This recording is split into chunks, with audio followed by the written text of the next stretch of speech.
বৈকুণ্ঠ নায়ক হরি হইল লীলাকারী। বহুত দাপর কলি এলো আর গেল, স্বয়ংের অবতার তাতে নাই হল।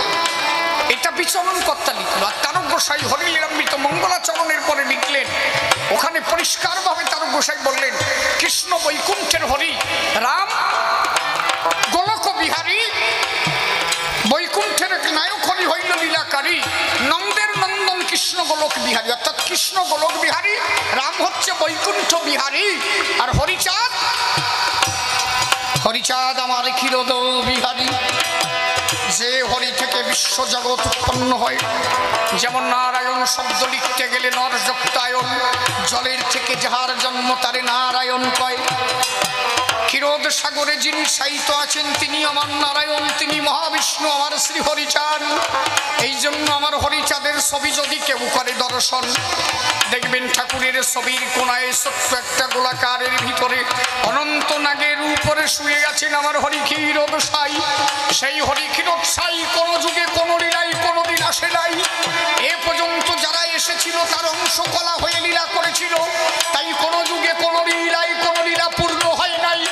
এইবার সেই ক্ষীরোদের হরি ওরা কান্দি হলো, সমস্ত লীলা পূর্ণ করে পূর্ণ লীলা ওরা কান্দি আস্বাদন করিল। পরিজীবের ভাগ্য ভালো, ওরা কান্দি ক্ষীরোদে বিহারী হরিচাঁদ এলো।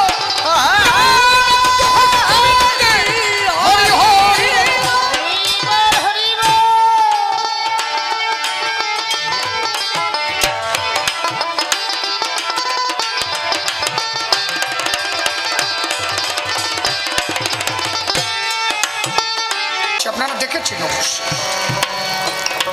হরিচাঁদ ঠাকুরের কোনো সাধনা ছিল না। শ্রীকৃষ্ণ তার সাধনা ছিল। শ্রীকৃষ্ণের স্ত্রীর নাম ছিল জাম্বুবতী। জাম্বুবতী ছেলে মেয়ে হতো না। ছেলে হওয়ার জন্য শ্রীকৃষ্ণ শিবের সাধনা করেছিল।